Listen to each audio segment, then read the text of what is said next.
Hey, everybody, welcome to our week or our monthly community Zoom call. Tonight, we're going to be talking about tracking macros, diving into the what, the why, the how, all that good stuff. We got a bunch of people on the call tonight, so hopefully, we get some good questions that we can answer with it. But other than that, before we get diving into it, Renee, how's your last month been since we had our Oh, last call? gosh. This one kind of flew by, which I realized because we did the call, I think like the second week. So I was like, it's already time again. Yeah, But the last month is good. I feel like the sun is shining a lot more. Mood is better, energy is better. Workouts are still good. I was telling Marcus, I've been a little social butterfly at the gym, which is interfering with some workouts. It's fine. It's great. I love meeting new the gym people. longer. But yeah, I just am at the gym way longer than some days than I used to be. But it's great. Honestly, I love it. Like I love the community. I love the social aspect. So if you go to a gym and you see people that you see there like every day, don't be afraid to like go up to them. Like I have people come up to me and they're like, they'll say, I've seen you around here before, like you work really hard, which I think is like the best compliment. Um, so don't be afraid to talk to strangers at the gym because then you might make a little community and it's really nice to have a community at the gym. It is. It is. It keeps coming back for a different reason sometimes. So you might not even feel motivated to work out, but you know you're going to see whoever there, and sometimes that's what keeps you going. Yeah, it's fun. People are a lot nicer than you think at the gym too. Um, It's true. so It's yeah, true. Oh, that's good, good. And then you that's just me. started. You just started a little cut to yourself, didn't you? I am, yes. I am starting a cut. Yeah. I haven't really been talking about it. Last cut I did, I put it on social media, and I think I'm going to steer away from that this cut. Yeah. Nothing bad against it. I think I'm just going to take a different route at it. But I've talked to Marcus about it, and then I told a guy at the gym today. So now there's two people looking out after me. Good. Uh, so yes, I am starting to cut and starting to. I already did my increased training split about a month ago, so I probably talked about that on the last Zoom call. Yeah. Yeah. But keeping that up, and then eventually I'll pull in more cardio.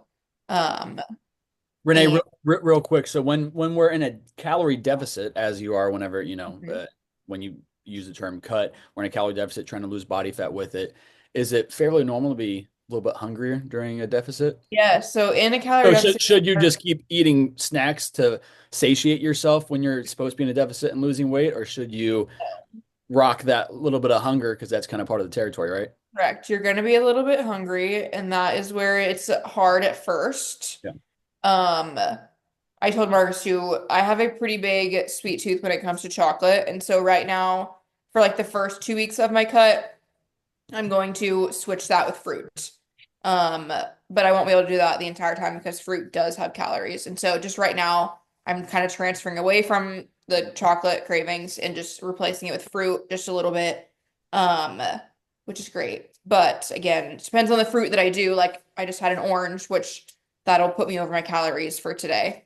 So I could either, in that sense, if I need that extra little like fruit or whatever, I would then probably likely to stay in my cut, I would want to go do an extra like 20 minutes of cardio. Not that I Or think you should burn your calories you're eating. I don't like that approach. yeah. However, when it comes to like staying in my deficit, does that kind of make Yeah. sense? No, yeah, it does. But you were intentionally adding a little more carbs than what your normal days are on your leg day, which today was leg day for you. And Yeah. also to point out kind of what we're talking about today as well, if you needed to stay at your exact carb allotment for the day, right? What could you easily do? Go track it in your macros and you can make it fit, Correct. which is exactly what we're talking about tonight. So So if yeah. you're in a deficit and you really want to have that chocolate, obviously it shouldn't necessarily be a daily thing. But if you Mhm. just need that fix, the beauty of tracking your macros, you can fit stuff like that in. Again, should you lean And on that kind of food all the time? No, but there's a time and there's a place and you can definitely make it fit. And we'll learn how to do that tonight.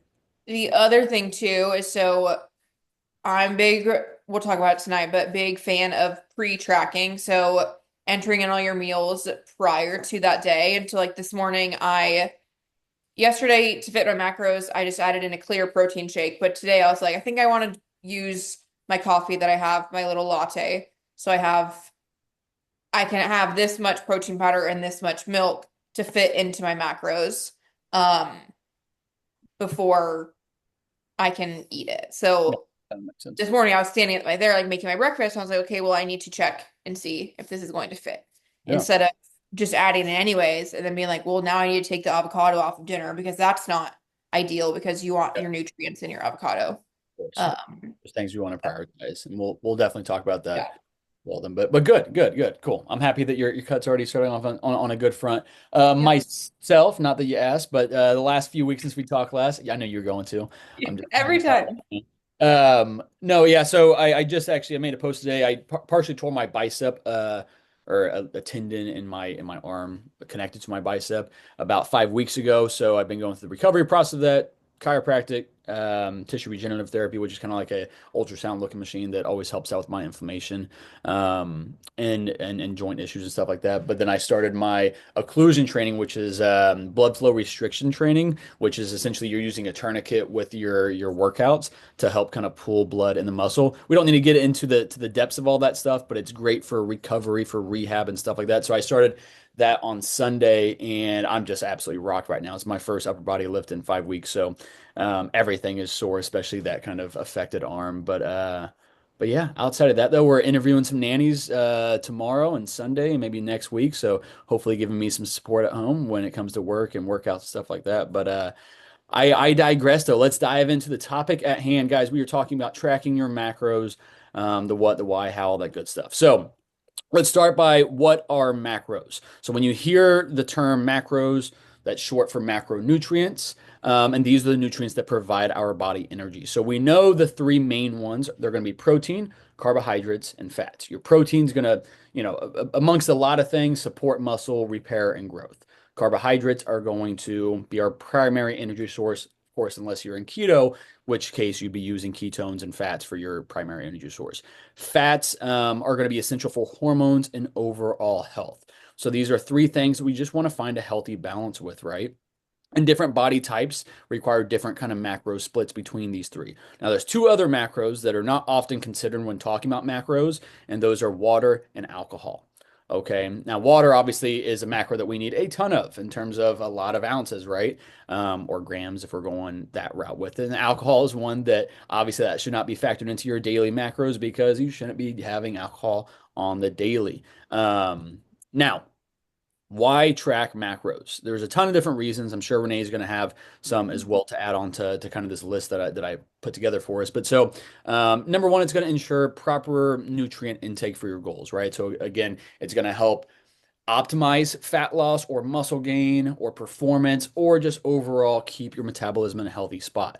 Oftentimes, the term that I use for it is what gets measured gets managed, and this is true in all areas of life, right? If you're trying to be better with your budget, you need to measure it. You need to actually be aware of what is your spending versus what is your income and things of that nature, right? So what gets measured gets managed.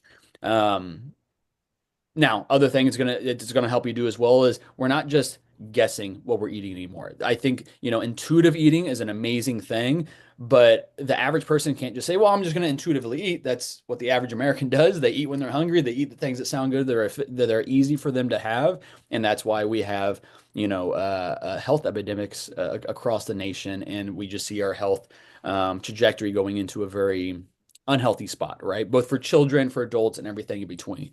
So this is going to keep us, again, measuring what we're doing. It's going to prevent undereating. It's also going to prevent overeating. It's going to make you a lot more aware of what you're eating and how much of it, right? It's going to allow also, kind of like we just talked about with Renee, is allow flexibility in your diet. It's going to allow you to have more autonomy over what you're eating. So for instance, if Renee and I give you a meal plan and obviously we kind of map out what the optimal meals should look like for you. We also give you what those macros are as well. So if it says 150 grams of protein, 150 grams of carbs, and 70 grams of fats, you can also kind of circumvent that and figure out with your own kind of approach, what are some foods I really want to prioritize into this, and then work backwards. So you can essentially have your cake and eat it too, no pun intended with that. So that way you can fit in the things that really keep you, focused on it. But again, I see so often, and this is why normally I will say I don't want my people to start with just purely tracking their macros and eating flexibly, just the things that they want to have, even if they're fantastic at tracking the macros, because the average person who learns how to do it, they're fitting in all the wrong foods, things that have no nutritional value. They're not getting enough fiber in. They're having way too much sugar. They're their fats are unhealthy and stuff of that nature because again, when you're tracking macros, you can just scan a barcode and put whatever in there. You could have ice cream every single day and candy for every day, and that could fill up all of your carbs. But then where's the fiber? Where's the actual healthy nutrients? Um, and again, it just tracking your macros also gives you a good self of or sense of control. Renee, anything to add on to kind of the why we should track macros? I'm sure Yeah, I've so when it comes down to tracking macros, I think my biggest thing is accountability. Um, and so done.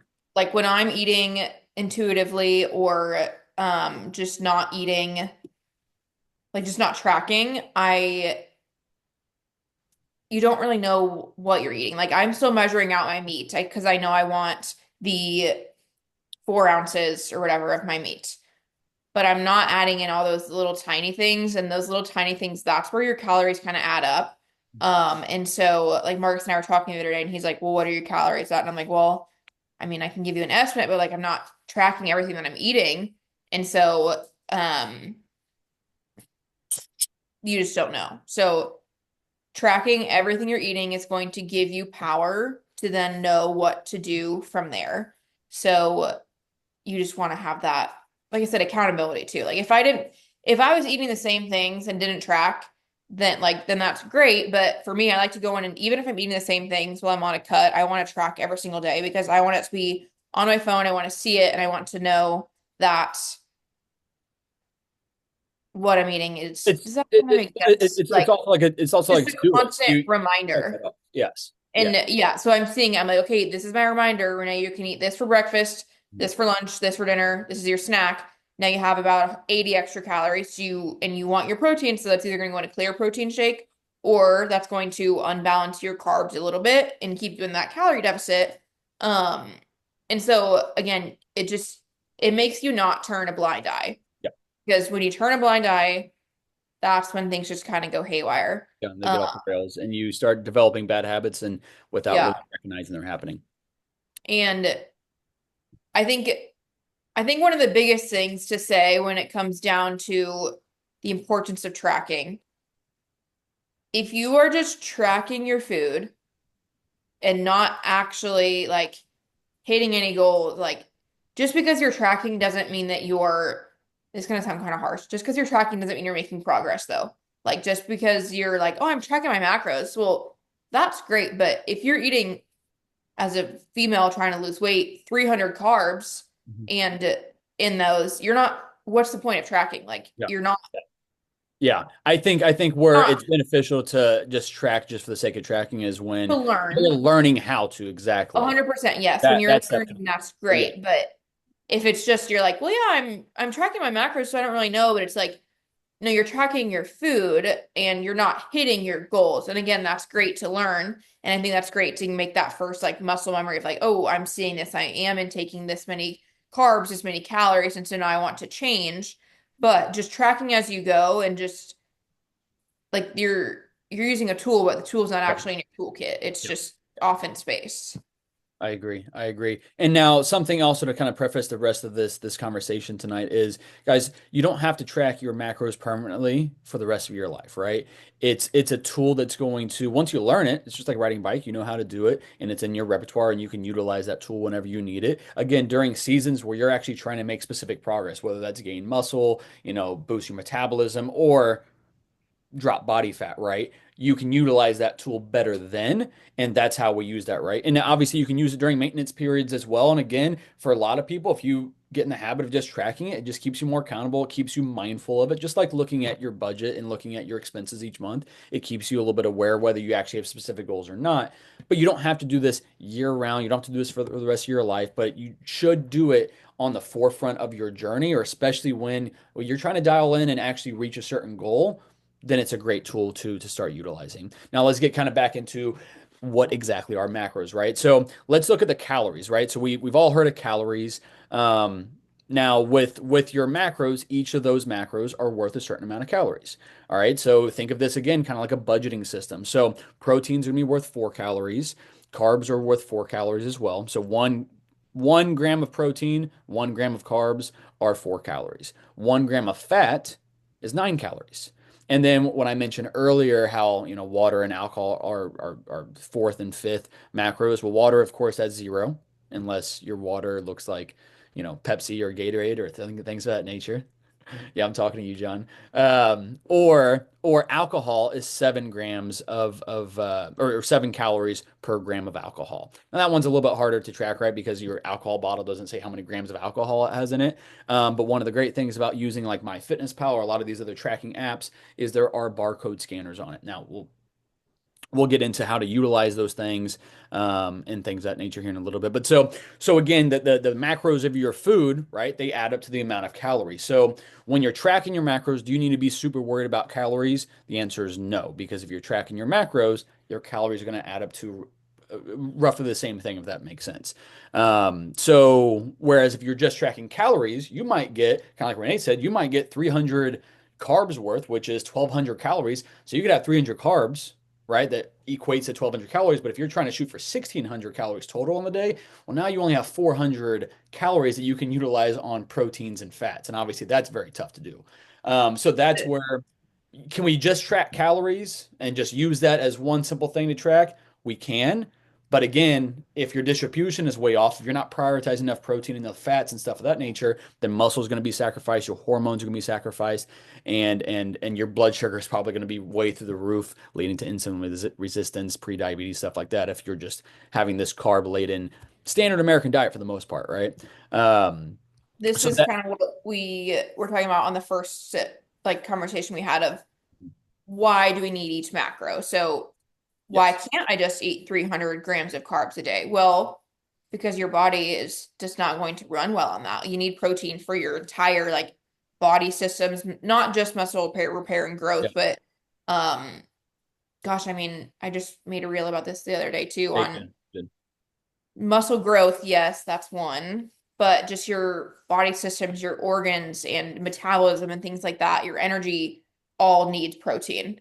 And then fats, I didn't know this until a couple years ago, but you need fats for your hormones. So for your hormones to function properly, you need healthy fats. And Um, hormones would be things like testosterone, estrogen, mhm. progesterone, that types of things. Those are the building blocks for your hormone production. We have to have those quality fats. And that's where also like if you look at the, the dietary recommendations over the last 50 years, I mean, it's changing all the time for one, and most of those things were way off, right? Fats used to be so demonized. Hey, don't have fats because it's going to lead to cardiovascular issues and heart attacks and stuff like that. Well, yeah, if you're having Big Macs every day, those are not going to be the best fats for you, right? But fats inherently are not just they're not the demon, they're not bad, right? There's good fats, there's not so good fats, there's things we should limit like trans fats, and those are going to be the things that you see in processed snack foods and stuff like that. But yes, fats are critical to our diet. You got to have enough of that stuff in there,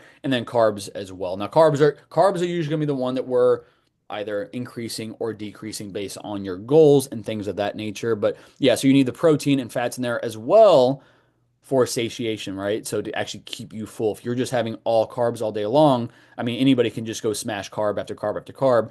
But once we actually start, and that's why also whenever you start following one of, Renee's and I's, meal plans and actually having proper portions and meal composition laid out for you, you could be having maybe less calories than you ever were before, but you're filled up way more than what you used to be, right? You used to be able to snack all day long. It's because you weren't having fiber, you weren't having the healthier fats, and then you weren't having enough protein, so you could just eat all day long of that processed junk food or carbs and stuff of that nature. So once you start having those compositions, the better macro splits in there, more protein, more fats, more fiber, then that's where we get filled up a lot.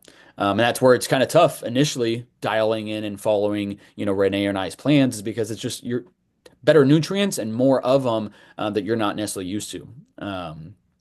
Now, setting up your macros, this is obviously what Renee and I are here for. You can, of course, you can go use a macro calculator online. You could literally just type a macro calculator and you could find hundreds of them, right? They're all going to go off the exact same formulas to find out what your target macros are, right? Now, what that does not take into consideration, when I first started, coaching, 8 years ago at this point, I used those all the time. What that did not take into consideration was what is this person's current dietary habits like? I used to think everybody just came to me that was overeating and that's why they were, had weight to lose. Not always the case. I'm sure they have moments in their life, seasons of their life, where they do have a ton of calories, right? And they're used to having a lot of food. But then where I kind of got to the point of like, I'm having a lot of these people come to me and they've been trying to lose weight for years. They've been habitually under eating, whether that was intentional to lose weight or that was accidental just because they're stressed and living in survival mode and just they're not hungry, right? And so what you're currently eating when you first start, that factors in to what your recommended calories and macro intake would be. Also, are you in menopause? Are you perimenopausal? Have you had children? There's a lot of things that go in play with this, and also, what is your gut health like, right? Because it might your macros calculator might say something along the lines of not even the macros, but you just need 2,000 calories. Well, if your gut health is absolutely destroyed, right, maybe having a larger surplus of food is going to throw that off. So you can definitely use one of those calculators as a good starting point. However, there's a lot of other aspects that are not factored into that as well. And Um, each that's why I don't go. body is so different when it comes down to that as well. Like again, when we're picking numbers for you to start at, it's a start. Like I'm picking to start at 1,600 calories right now because that's how my body responded well last summer. But maybe I built more muscle since then, so maybe I will cut faster, or maybe I'll need to cut back a little bit more, add in more cardio. But I don't know until I've consistently been in this deficit for, I'd like to say probably 2 to 3 weeks. Yes. So you Consistency, right? You can't just 5 consistently days on, 2 days, correct. whatever, because we don't know what those other 2 days are, how they're affecting us. Correct. So again, those calculators and things, those are again starting points. It's not going to be a one size fits all. Yes, yes. Now, tools for tracking. The most common one is going to be MyFitnessPal. That's one I've always used. I started using that one a decade ago, if not actually probably more than that at this point, when they kind of first came out with them. But so MyFitnessPal is one of the most common ones. A lot of people like to use My Macros Plus. There's a Chronometer, which is actually a really good one as well. And that one actually does a really good job of tracking all the micronutrients. MyFitnessPal can track that as well, but like your vitamins, your minerals, and all the foods you're eating, you can also log like your supplements, and that one I think you can log supplements as well into MyFitnessPal, but then it gives you even more in-depth breakdown of all of the things that you have going on. So that way, if you're taking a multivitamin, these other supplements, it'll say right away between that and your nutrition plan, like I'm getting way too much vitamin A or whatever, it would say, or not enough somewhere, right? So we'll show you that type of stuff. But and you can also use our training app, right? We have to go in there and set it up for you. So in the training app, if you want to start using our app and just have a one place, just streamline everything in that one spot, then let us know that and we can go into your account and essentially set up your food tracking to be utilizing our app. And there's going to be a lot of crossover between our app and MyFitnessPal and any of these other ones as well. But those are obviously a good tool. Another thing you're going to need to actually be able to accurately track your macros is some sort of a digital food scale. It doesn't have to be digital, but that's obviously going to make the most sense, right? Than just like the very first scale I ever had was like one of those big ones that took up way too much counter space and it had like a bowl on top. And you set it in there and you watch the little dial kind of go up. I don't know why I got that. Like it was 40 years ago. This was like a decade ago. But so digital food scales, guys, are like 15, 16, $17. And for some people, they're like, I have to weigh the grams of how much food I'm in. It sounds annoying. It takes literally 10 extra seconds. Again, what gets measured gets managed.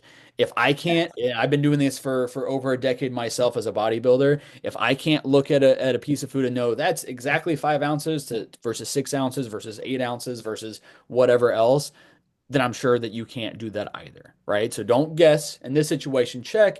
And that is also reducing all the variables. Then you're not beating your head against the wall. I'm not beating my head against the wall. Like, why is it not working? Well, if you're just eyeballing stuff, then that You're not tracking. Again, just but you yes. don't know. Like Yeah. I even in the times of my life where I'm not tracking, I'm still measuring my food out. Yeah. Like sometimes, yes, I'm not as like maybe it's Yes. 55 grams instead of 50 grams, but I'm still measuring out all of your food because that's how I feel most controlled, and that's how I know like I'm like, yes, I know this meal is going to fill me up with this many calories, this many grams of carbs and such. So that I would say is almost like a like tracking you don't always need to use, but from my experience, I would say measuring your food is pretty dang Yeah. helpful. And if you haven't been doing this and you're really frustrated with all your efforts, but you haven't been tracking, you haven't been weighing your food properly, stuff like that, well, then there's a discrepancy, right? You have this want, but your actions do not align with what's going to possibly get you here, right? So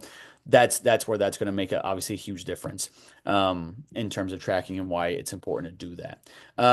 Now, weighing is always going to be the best route to go versus like using measuring cups. I remember I used to, when I first started this myself as well, I was, on people's meal plans, I would say 1 cup of rice, right? Well, depending on how your rice was cooked, depending on did you have a heaping cup, did you have, whatever the case, right?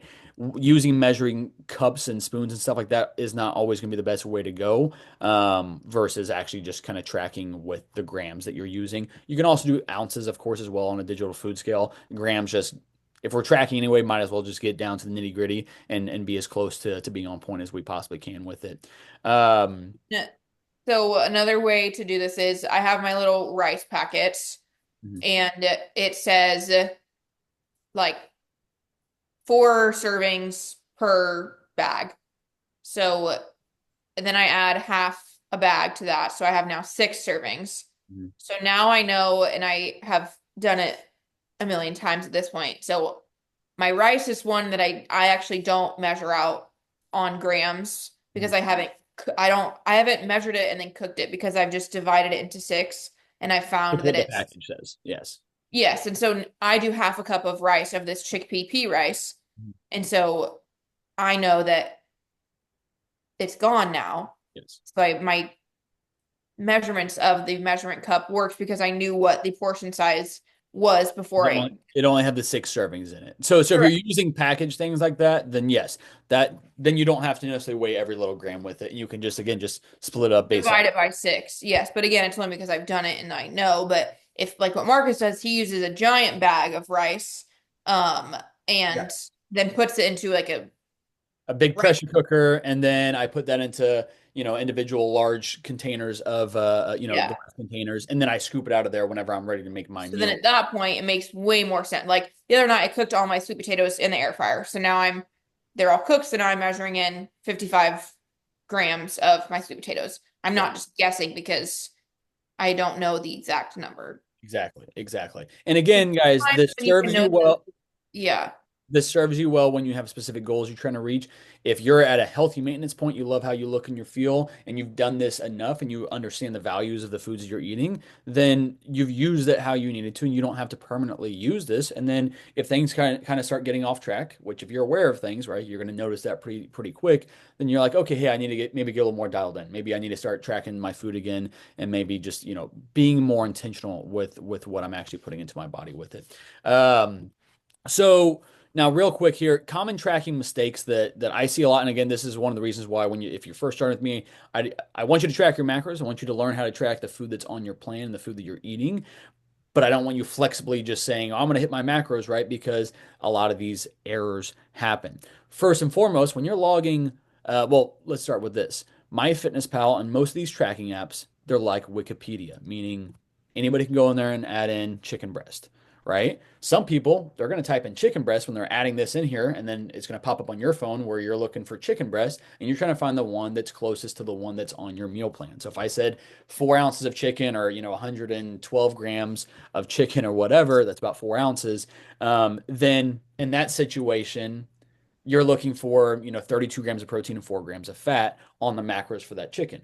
But there's hundreds of chicken entries in MyFitnessPal and all these different tracking apps, right? So what you want to do with that is be intentional with what you're typing in. If you just type in chicken breast, you're going to find a lot of these are going to be raw chicken breast, specific specifically type in cooked chicken breast. And again, that's just an example, right? Do the same thing with rice, do the same thing with, you can do the same thing with pastas, you can do the same thing with all the other different proteins. Now, you could, of course, log it as raw and do this other stuff, but it's honestly just adding more steps with it. And I unless you're love it cooking raw. everything on the spot, unless you're cooking everything on the spot, and then eating that food right then, that's the only time that logging raw would ever really make any sense. But if you're actually meal prepping in advance, you're making, a good 4 to 5 days worth of chicken all at once. Well, then yeah, you don't want to do this stuff as raw. So specify that it's cooked and not raw when you're doing it. And then of course, when you're initially looking for these entries, so again, using cooked chicken breast, once you find the one that's close to the right numbers that we have set out for you, and again, it doesn't have to be perfect. It might say 33 grams of protein instead of 32. Not a big deal. Don't get caught up in trying to be perfect. You'll drive yourself crazy if you do that. But once you've clicked it and you've entered that food in there and it saves it automatically into your app. So now then tomorrow when you go to look for cooked chicken breast, you don't have to reinvent the wheel and go find it in all this list again. It's already saved in your phone. As soon as you type in chicken, it pops up right there for you. And then you can go and log it, right? And then on each of these different food things that you are logging, you can change your serving size. So maybe I only need 3 ounces. Maybe I need 5 ounces. Maybe I need 6 ounces because I missed my protein shake earlier today. And now when I'm eating dinner, I need to go and adjust this and say, hey, I didn't get the protein shake in. So now I need to have 6 ounces instead of 4 ounces to get that extra protein. And again, you'll get that with kind of trial and error with it. Some other issues that I see as well is not weighing food properly. We already kind of talked about that one just now as well. Forgetting to log, if you're cooking with a lot of oils, you can't just douse, the skillet with a ton of olive oil. Don't get me wrong, I love olive oil, but you just added per tablespoon 135 calories. You just added 14 grams of fat per tablespoon you just poured. You don't know if you poured a tablespoon. You don't know if you poured 6 tablespoons. So now you have all this hidden fat that you have no idea. So even though just ate the healthiest thing and you're like, oh, well, I ate what was on the plan. Yeah, but you had 6 tablespoons of olive oil that you didn't factor in because you didn't check that out, right? So oil, sauces. That's why whenever we're talking about, stocking up your fridge with sauces, you want to find things that are macro friendly. When I say macro friendly, what that means is not super high calorie, right? If you find, a Chick-fil-A sauce is always a good example because if you've ever had Chick-fil-A sauce, it's the best sauce in the world. It's amazing, right? You would love to have 10 of those sauces with every chicken sandwich and fries that you eat. The downside with that is there's like 200 calories per single little like, Chick-fil-A sauce.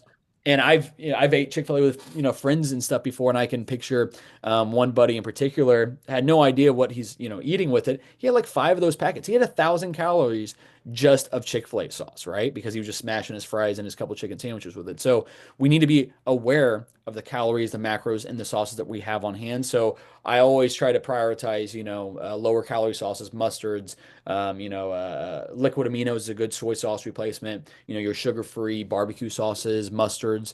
I'm a huge hot sauce guy, so I have probably 15 different versions of hot sauce upstairs. Now, if I'm at a good maintenance point, right, I'm not specifically trying to lose body fat at this point, then I might have some sauces that might have a little bit more calories in it. I'm not really counting those because I'm not being super, super diligent. But as soon as I want to go into a fat loss phase, that stuff gets tracked because it definitely adds up. And I don't want anything slowing me down, especially that I'm unaware of when I'm actually actively trying to lose weight. Because when we're in a weight loss phase, we don't want to be in that thing longer than we have to be. Um, Looking at some other things here. So, over and underestimating your portion sizes. Again, when you're tracking your macros, ideally you're making a lot of your own food anyway. So you're totally in control. You know what to log. You know how many ounces or grams or whatever it was that you had if you are weighing, and then you're there with it. Now, obviously, if you're out to eat, let's say you're at a cookout this summer, right? Summertime will be here sooner than later, and it's 4th of July, and they made grilled chicken breast. They made whatever. First off, it's a 4th of July party. Go enjoy yourself anyway, right? Enjoy the holidays, enjoy the special occasions. But let's say it's your Fourth of July party that day, and you're trying to be a little more mindful, right? Maybe you're trying to track that food. That's where you do need to kind of eyeball it, right? I don't expect you to bring your scale with you to a party or a function and bust that out and start weighing it. Now, if you're about to step on the stage for a bodybuilding show, which nobody here is, including myself, I'm not doing it at this point, then yeah, you would need to track your food. In fact, I would just say bring your own food. But in this situation, you can eyeball that, you can kind of guesstimate it. And if you're gotten consistent with tracking your own food and weighing yourself out at home, then you're going to start becoming able to do that as well. Finding the wrong entries, like I said before, that's one of the biggest issues with tracking your food. Find the right entries. Ignoring fiber intake is one of those that I see a lot of mistakes with, right? The calories and macros might be spot on, but they got 5 grams of fiber. Well, your digestion is going to be off. You're not going to be as satiated. And those are some things we want to get in check, right? So, those are all obviously super important. Renee, did I miss any other common tracking mistakes? I'm going No, crazy. I think I had one of my clients one time when she started, she had just like manually entered in all of her own food. And when she did that, she didn't enter in like fiber or anything. And so when you are like look and see at the pre-entries, but make sure it matches the label. Yeah. Um, and then again, you have to kind of pick and choose on some as to which ones are good and which ones aren't.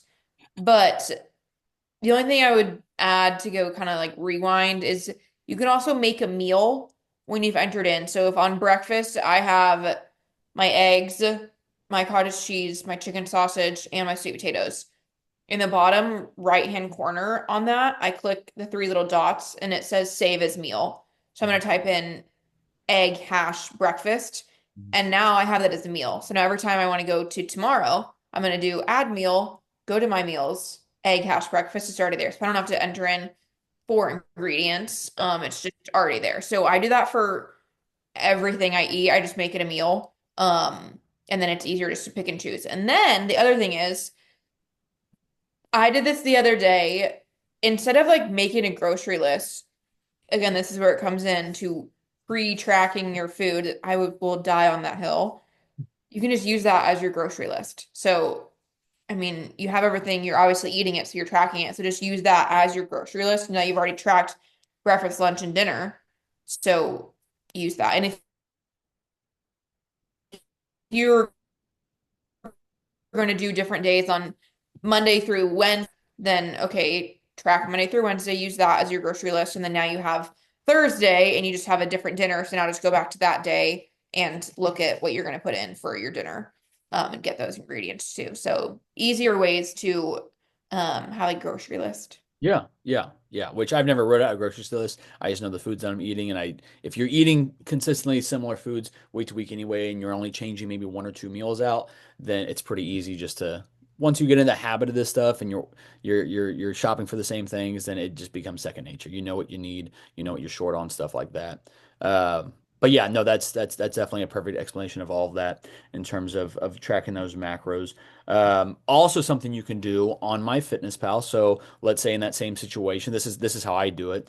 So you can save a meal like Renee said. You can also, so let's say Monday I had just say eggs and bacon for breakfast. I had 3 eggs and 2 ounces of bacon. Just an example, not my actual real breakfast. Well, then on Tuesday, when I'm on Tuesday this week, right?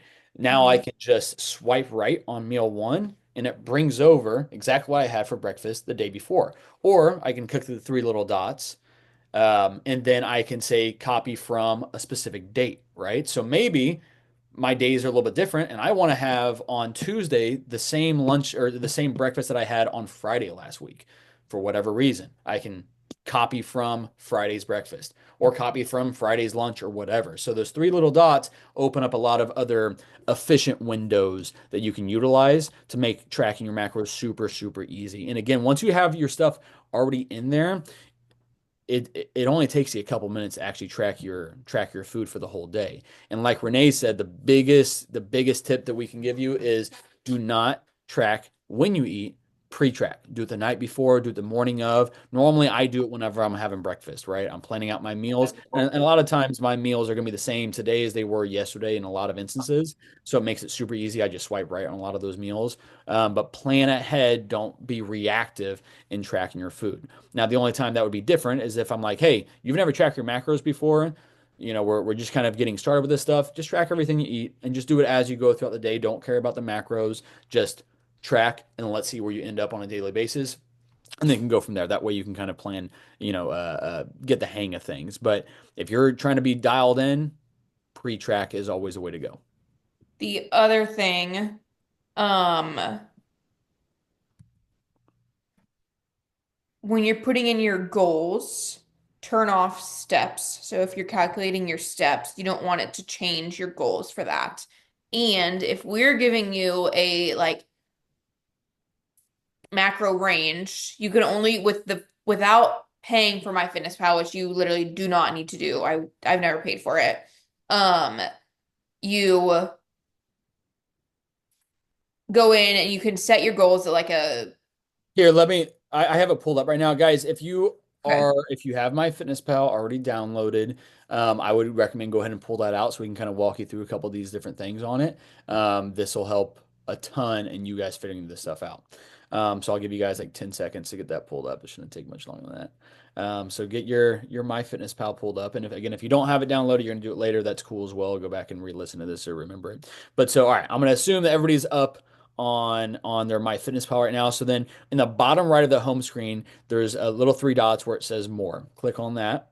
That brings up kind of profile and whatnot. And of course, you can go into well here go in here to goals. So down like 6 or 7 lines down, it says goals on there. Now you can the top there, it says starting weight. You can say you're this weight on this date. Funny enough, mine is 4/20/2017, where I was 190 pounds. I remember that was the dirtiest bulk I ever did and got up to the highest weight I ever did and just looked absolutely sloppy at that point. But so, and then you can log like your current weight, your goal weight, all that stuff. You don't need to do that, right? If you're working with us and you're not doing this on your own, you don't need to worry about messing with all that stuff. It's already logged in your training app with us anyway, so you don't need to add it there unless you just want to. Now, where we're going to go to, where it says nutrition goals, that first line on there, it's going to say calorie, carbs, protein, and fat goals. So if you click on that, it's going to bring up this default goal. It's going to say like calories, and then below that, it's going to say carbs, protein, and fats. Now, like Renee said earlier, you can pay the premium version, which is like $100 a year. Totally not worth it. And I'll tell you why here in just a second. Um, Really the only reason I can see that it would be possibly worthwhile is because there's a barcode scanner on the paid version versus the unpaid version. You don't have access to the barcode scanner. A tip to get around that, if you go in and change your location setting to the UK, it makes it free. Weird. I don't know why that is. I don't know why there's that workaround. But if you say you live in America, you got to pay for the premium if you want to have access to the barcode scanner. So let's say I'm going to go have rice cakes. I can just go scan that code and it logs in exactly from the barcode of the food you're having. But again, Now, the other thing is ideally, most of our food is not coming from things that have a barcode. Now, yes, of course, like your meat, you can scan the package on that. If I mean mine has like calorie labels on it, but give or take, you're eating nutrient dense whole foods. yes, yes. But so kind of back to the calorie and macro goals. So if you have the paid version, you can specify exactly down to the gram that you're supposed to have and then exactly the calorie. However, if you're on the unpaid version, as most of you will be anyway, again, that's where this doesn't really matter as much. If you know what the meal plan says, you know what your macros are supposed to be at. If I say you're supposed to be at 150 protein, 150 carb, and 70 grams of fat, you know that's the macros you need to hit, regardless what the app is telling you. You know what you need to hit, right? That's one of the reasons why every week on your check-ins, I say what macros are you supposed to be at or what meal plan are you supposed to be at, because you should know that, right? You shouldn't be like, oh, I don't know. Well, you're probably not following it very well if you don't know. So you should be able to report that in your check-in. But so on here, what you can do on here is you can change your calories. So let's say your meal plan says, 2,050 calories, I'm going to say. So I can change that on here. Now, on the carbs and proteins and fats, all it's going to allow you to do on this is change the percentages. Okay. By So 5. by 5%, right? So if I want you to have 75 grams of fat, it might not give you the option, right?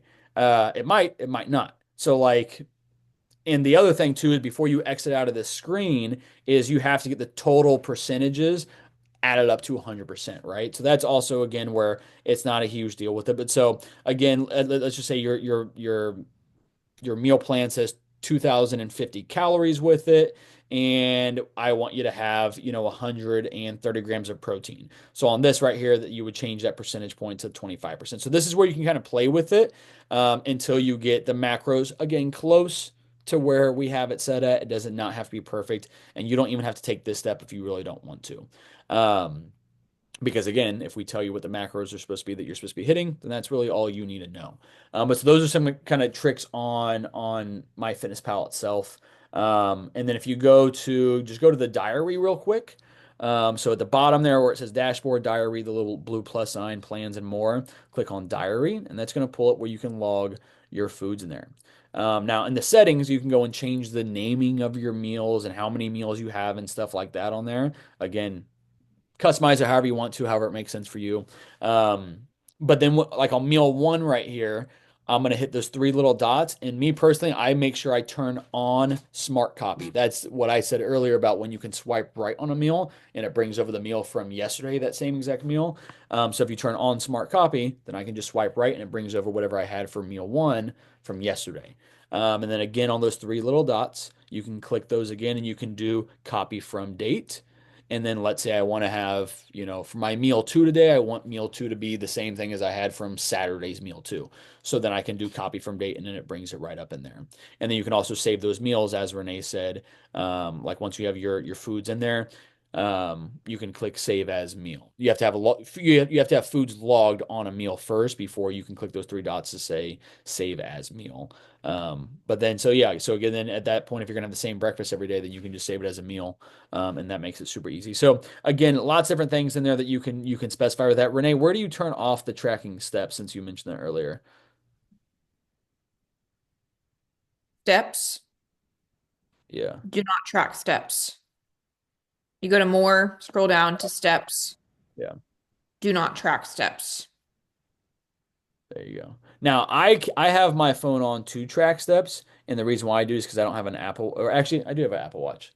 But sometimes I don't wear it, and I usually have my phone on me, and so then we'll kind of track steps with it. But yeah, so you don't want, you don't need to log workouts in here because if you go to log a workout and it says you burnt 300 calories, it's going to say, hey, you It's have going to give you 300 more it's going to give calories you to 300 eat. more calories. And no, that is not true. If we say you need to eat 2,000 calories, you need to eat 2,000 calories, not 2,300 because, your Fitbit said you burned 300 calories during your workout or whatever the case is. I'm going to pause real quick before we kind of move on. Are there any questions from anybody? Um, if you have them, unmute yourself and let us know or throw it down in the chat. Obviously, this is what it's all about, right? Some of you guys came here with questions, hopefully. So if we have not answered them already, now is a good time to shout those out. Otherwise, we'll keep moving on and kind of finish this up. But I want to pause and give you guys a chance to say anything if you need it. As I finish like my 150th ounce of water today, smashing it. All right, I'm gonna keep going until you guys stop me.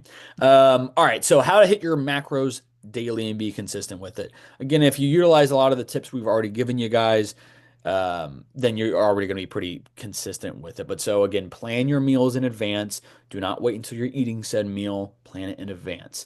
Um, if you're following the meal plan that we have built out for you, that's the way that I would recommend kind of initially getting started with it. That way you're finding the right entries to save in your phone and stuff like that. So follow along with the meal plan. And okay, it says I need three whole eggs that equal 21 grams of protein and 18 grams of fat. So 7 grams of protein and 6 grams of fat per egg or whatever. Then you want to go find the egg entry on MyFitnessPal that has similar numbers. And now you have it saved in your phone, and you never need to look for another egg on there again. Same thing for the rest of your foods. And then the other thing we want to do with this as well, this is one of the beauties of being able to track your macros. So a lot of you guys are parents. A lot of you guys want to have different dinners with your family and not just have to have the same dinner every night because you're used to sitting down and having different dinners with your family. So this is where does it take a little extra work to make this happen? Of course it does, but it allows you again to have your cake and eat it too. It allows you to have different dinners with your family and plan around those and then still make your macros fit for the whole day. So this is what I recommend. Tonight, let's say I want to make healthier enchiladas, right? We're going to have some tortillas. We're going to have some cooked ground beef. We're going to do some enchilada sauce from the store, maybe some shredded cheese, maybe some beans, right? So those are the things that I'm going to be making for that meal. Now, what I would do is I would go in and go ahead and log my dinner meal first. So let's say it's Sunday, and I'm talking about Monday's dinner. So I can switch days. I can go to the Monday day. I can go down to dinner, and I can go ahead and log what I'm going to have for those enchiladas, right? Now, let's say we're making a whole batch of like 10 enchiladas, and I don't know exactly how much is in whatever. So in that situation, when you're doing things like recipes, what you do is you can add up all of the ingredients. So let's say I'm doing, 2 pounds of cooked ground beef and I'm doing, 10 tortillas and I'm doing however much cheese and however many beans and stuff like that. I can add all those things up and then divide the amount of servings. So let's say out of those 10, I'm going to have two of them, right? So I'm going to have a fifth of the total macros of that entire recipe. Um, Assuming that you're being very mindful on putting the the same amount in each. similar amount into each tortilla. Exactly, exactly. So that's how you can kind of handle recipes, right? So if you're doing a big batch of chili, that's how you would figure out the serving sizes for it. Now some Chili, I have a really hard time with chili and soups when it comes to tracking it's because hard because you don't know how there many servings, and every scoop is a little different. every scoop is going to be different. One scoop may have Yep. 30 beans in it, and one scoop may have one bean in it and Yep. 50 ounces of Yep. beef. Like Yeah. you truly, I don't think if you're trying to accurately track, it's Yes. going to be very difficult with soups and chilies, which again, it is fine. And I had a client, she was like, Renee, I've been eating at this thing, but this last like couple weeks I've been having more soups. And she's like, I've been tracking it. And I'm like, and that's totally fine, but you're likely not getting what you exactly need to in that soup, in that chili. And so she was like, okay, this isn't worth it anymore. So I'm going to pull away and not be eating all Yes. these soups because I don't actually know what I'm eating.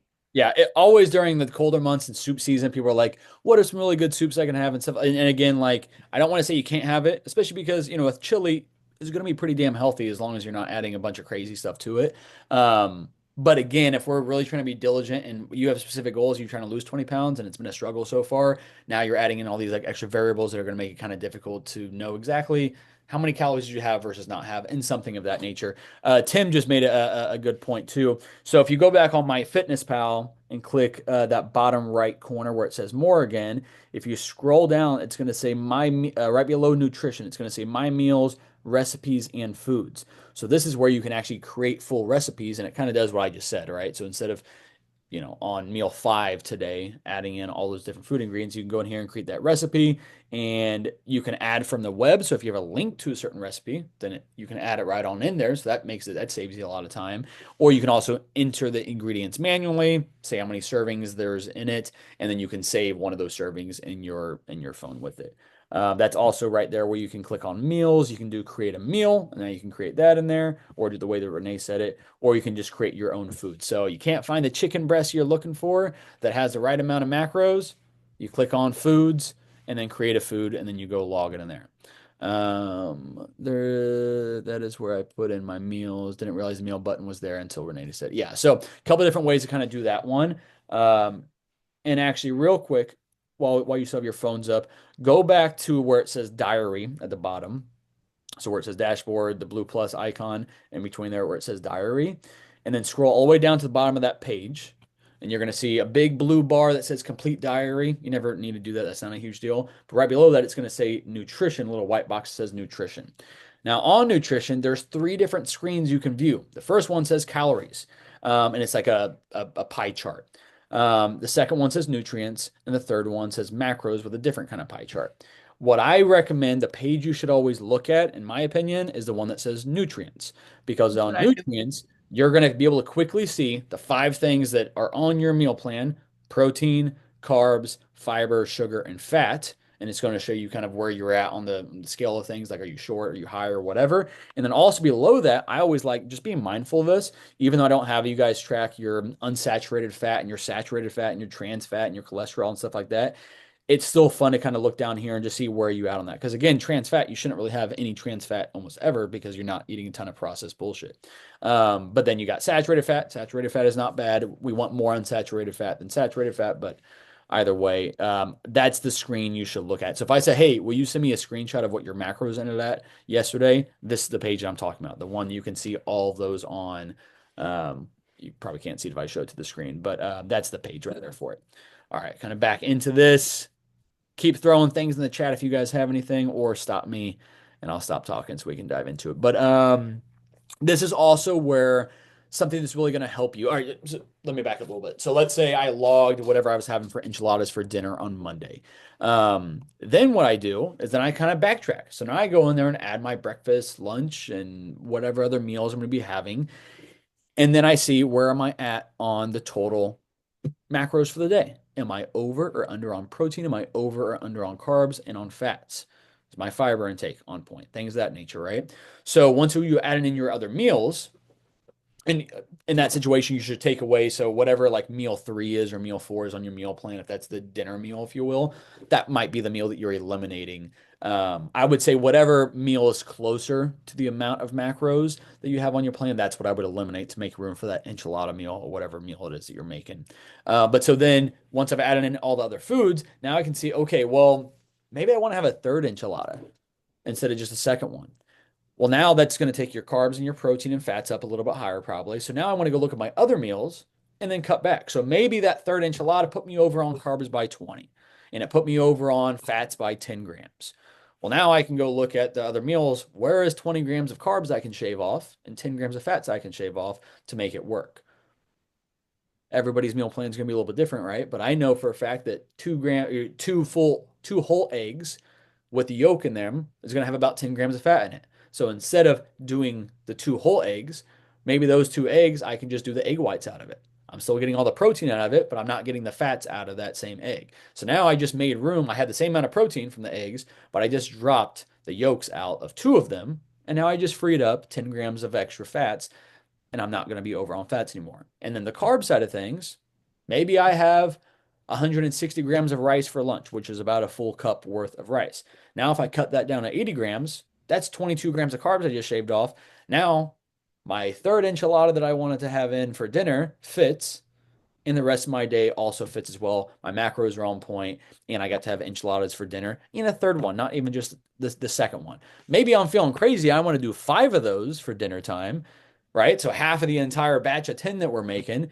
Well, now if I have that much food, then I can work backwards. And again, what do I need to eliminate to now free up the space in my calories and my macros for the day to make that one fit? Maybe you're feeling really snacky. Maybe it's, your time of the month and you're feeling more sugar, cravings, and you want that dark chocolate or you want whatever it is that sounds good with it. That's where you can fit this stuff in. And whenever I'm doing this, what I try to do is I try to keep breakfast and lunches, like I try to keep those things in control because normally you're having breakfast and lunches on your own for the average person. You're having it at work, you're having it at home, but nobody else is kind of reliant upon you for that meal, and you're not having those meals with other people, at least on a normal like Monday through Friday, assuming you have a normal job of that nature. But dinners and evenings, that's when we're all used to having more fun foods, more fast foods or dinners with the families or desserts and stuff of that nature. So that's usually where me personally, I would recommend trying to kind of have it there. Don't blow your load at 8 in the morning and being like, I just want to have something crazy for breakfast. I mean, you can do that, but now it's really going to mess up the rest of your day. Like, let's say, hey, today I'm going to go to IHOP and get, a stack of pancakes and an omelet on the side. Well, I just use up like 50 grams of fat for the day, and I just use up like 100 grams of carbs for the day. So if I'm only supposed to have, 80 grams of fat and I just use 50 of it, now I only have 30 grams of fat left for the whole day. And so now it's making the day a whole lot harder. But either way, once you know how to track your macros, you know what are good sources of proteins, carbs, fats, and fiber. Now you can kind of fill in the missing blanks to help you hit your numbers and have the food that you wanted to have as well. And that's kind of the beauty of it. But again, you can't get to that point until you actually start learning how to track. Renee, anything to add to that? No, we will talk about it, but really quick, let's just talk about um cheat meals and eating out. Um, so do you have a cheat meal? Should you track it? Should you not track it? Again, kind of up to you. You don't necessarily need to track it because it's going to throw off your macros and that's fine. But if you're eating something and you want to be able to track it just to see where you're at, again, totally cool. But don't feel like obligated to track that. Yeah. But sometimes if you track it, you could have gotten that to fit in your macros. And so now it's not really a cheat meal because you got it to fit, Yeah. but you're still hitting your other macros. So again, that's the benefit of tracking your cheat meal if you want to, Yeah. is that maybe it's not actually your real cheat meal or your No, indulgent meals. I've been calling it an indulgent meal lately instead of a cheat meal. seems less Um, dirty, I mean, less probably, simple. yeah, it's just a little more like I get you. balanced lifestyle as opposed to Yes. cheat. You're not cheating, Yes. not on a strict regimented schedule. Yeah, I'm kind of the same boat on that Or too. Like, indulgent meal, you're choosing to have a more indulgent meal. yes. I'm kind of on the same boat of that as well. If you're having an indulgent meal, if that's what we want to call it, and use Renee's terms, cheat meal, what have you, when I'm a big advocate for honestly that should be a good break, right? To break from the plan, to break from tracking, especially if you've been really diligent in doing it all week long. That's a meal to enjoy yourself. And honestly, if we're in a cut phase as well, sometimes we need that boost of extra calories that is usually going to come from a cheat meal as well. But again, it's just a break away from your normal routines, which for some people it's boring. For other people, it's not necessarily that it's boring, but you just want something a little different with it. But now, kind of like Renee said as well, though, so if you're let's say you have it planned, hey, I'm going out, for date night with my spouse or whatever on Saturday night. And that's all I had planned. But then on Thursday night, my friends want to go out to dinner, right? And they let me know at whatever time. Let's say 5 p.m. and dinner's at 6:30 or whatever.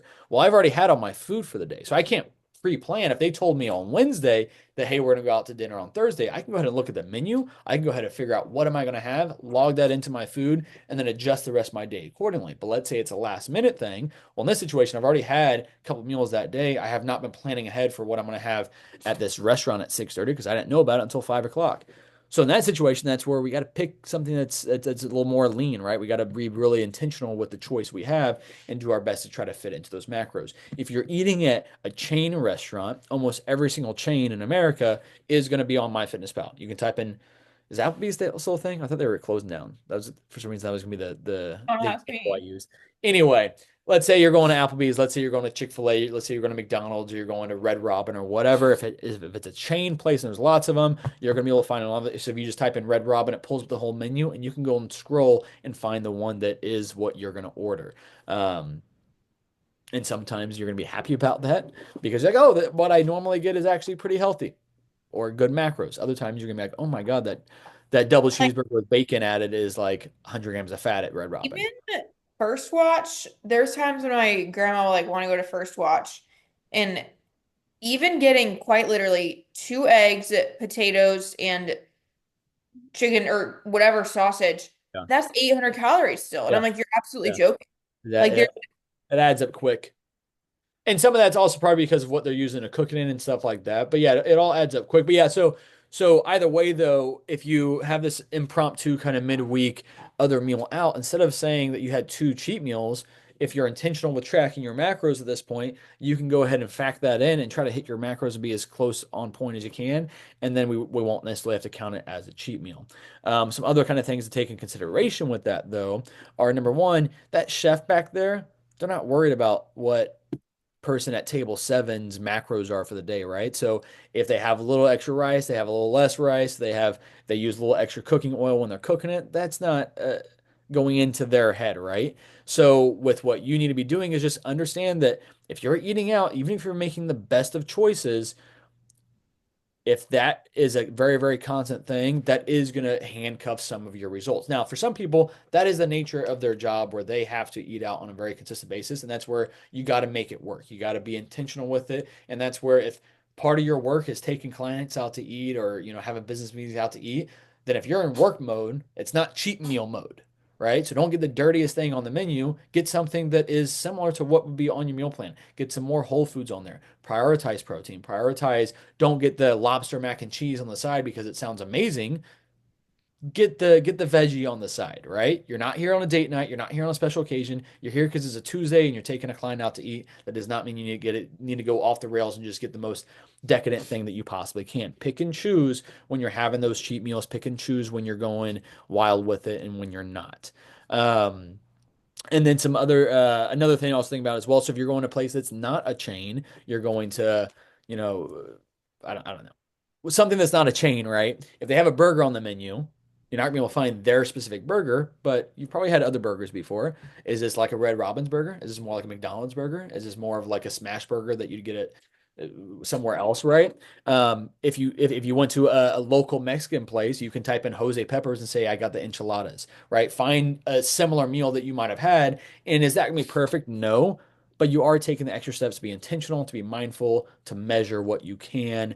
And that's going to put you in a lot better spot than just saying, screw it. I'm just going to get whatever and then I'll figure it out on check-in day and I'll just try to do better next week. Because if that's our mindset with it, usually that turns into the routine. And then you get stuck and you're not seeing progress. Now you're frustrated. And I'm like, yeah, dude, it's because you keep eating out and you're not being intentional with it whatsoever. Um, Frequently asked questions, troubleshooting. What if I go over my macros? Again, if you're planning ahead, then you probably won't be going over your macros because you're planning ahead and you're making things fit.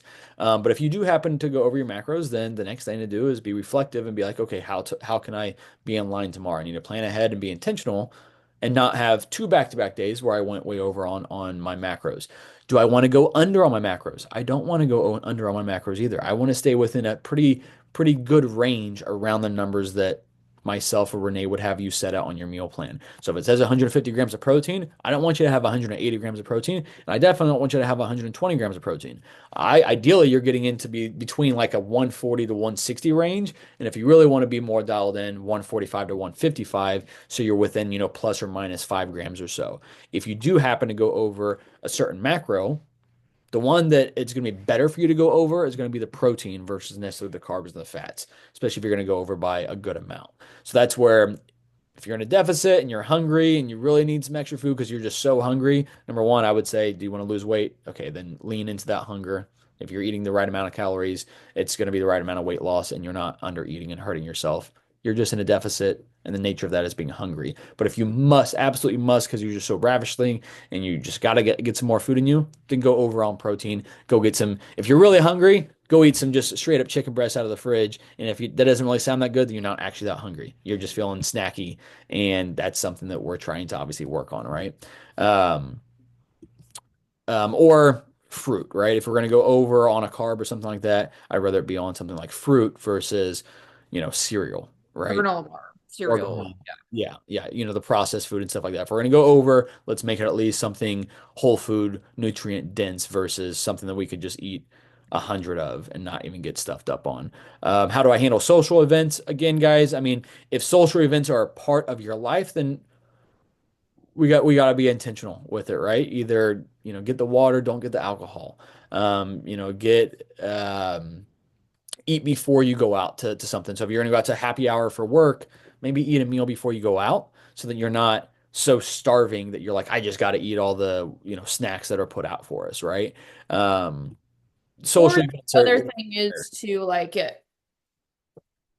I don't like the mindset of I ate a donut, so now I need to go run a mile. yeah, But if you are in a calorie deficit and you did choose to eat that donut and take you out of your calorie deficit, healthily adding an extra 20 minutes of cardio is not a problem as long as you can mentally separate the two. You're not punishing yourself for what you're eating, but you're like, okay, well, I want to be in my deficit still, and so I'm going to do cardio today instead of cardio tomorrow. So like, yes, yes, you know what I mean? Like, don't be stupid. Like, don't work out, don't work off your calories. That's not a good mindset to have in any way, shape, or form. yes. Yeah. But If it's once every now and then, that's fine. But if you're, what we cannot have that happen is become a habit of, oh, I can eat whatever because I can go do extra correct, don't cardio do that. workouts or anything like that. It's you use that mindset sparingly for sure. But also, if I overate today, then the best thing to do is, okay, I just can't keep doing that. That I have to avoid that decision. I don't like how that made me feel. It put me over on calories a day or whatever. And Control. ideally, you're going on a walk or a run because it feels good. Yes. Like, so like I said, if it fits into that day Yeah. where you had that donut, then yeah, maybe you just want to switch it. But again, you don't want that mindset of I ate a donut, I need to go run, or I don't need to run today because I didn't eat a donut. Like, you want it in a balanced, healthy movement lifestyle. Yes. So, final tips, guys, focus on consistency over perfection. Use tracking as a learning tool, not a restriction. Use it as a tool to understand the value of the foods you're eating. Use it as a tool that now when you're, reading nutrition labels at the store, you can quickly figure out what is good, what is terrible, what is crazy surprising, right? Again, maybe you guys been rocking Chick-fil-A sauce thinking that it was like water calories and it doesn't add up to anything, and now you just found out it's 200 calories, right? Ignorance is bliss until it's affecting our health It's affecting how you live, affecting your weight, affecting how you look, affecting how you feel, and all that good stuff, right? So ignorance is only bliss up to that certain point. So start getting intentional, start learning how to read nutrition labels. And when you combine that with tracking your macros, knowledge is power. Now you can be more intentional, understanding of the foods you're putting into your body and the effect it's going to have on your body, both from a macro and calorie standpoint, but also, hormone standpoint, energy standpoint, muscle standpoint, stuff like that. Um, and adjust your approach based on lifestyle changes. Again, you don't have to permanently track your macros for the rest of your life. Use it as that tool, especially during the seasons of life that you're trying to grow, right? And make progress, whether that's fat loss, muscle gain, whatever. Um, or use it just as another source of accountability, right? Even if you're not trying to be super dialed in on certain numbers, use it as a way to you can still be aware of what you're eating by tracking with it. So definitely use it for all those kind of things. And if you have not been tracking at all, you've never done it before, get MyFitnessPal downloaded or tell us that you want to use the one on the training app and we'll switch you over from MyFitnessPal to our training app so you can use that to track your food as well or any of the other ones and start tracking, right? At very, very minimum, just track the food that you're eating, track what's on your meal plan. And once you get consistent with it, you're knowledgeable on it, you're comfortable with it, then you can start getting fancy and more flexible with it. And again, then you have a lot more autonomy, right? Then I don't just have to keep saying, hey, you just have to follow your meal plan, follow your meal plan, follow your meal plan. Once you learn, and I'm confident that you can track your macros correctly, then you have a lot more freedom with this stuff. Now, with that said, though, if we're not making progress by you doing it your flexible way, that's when I always try to reel you back in and say, hey, you know what? I'm happy you tried this. I'm happy you're learning how to track your macros, but currently it's not working with us. And we're not seeing the progress we want to see from a physical standpoint that you came to me for. So we need to get back onto the meal plan created for you that is going to be best to get you those results. But otherwise, guys, that's all I have for you. So I want to hear any questions. Hopefully, we answered a ton of them. But if this created more questions, if you have something right now, like now is the time to definitely take advantage of us while we're here. And if you got to run, I appreciate you sticking around. It's 8:15, so thank you for being here for a little bit over an hour. Usually these are about 30 minutes, but this is a little more of an in-depth topic.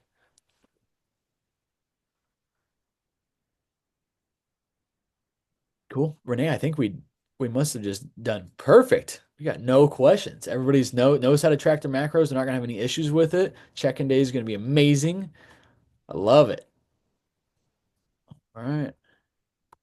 All right, all right. Well, that's it then, friends. That's what we got for you. So, thank you again for being here on the call. Hopefully, you guys got something good out of it. Like I said, what I would like to see is that you start implementing this, start tracking those macros, start learning how to do it.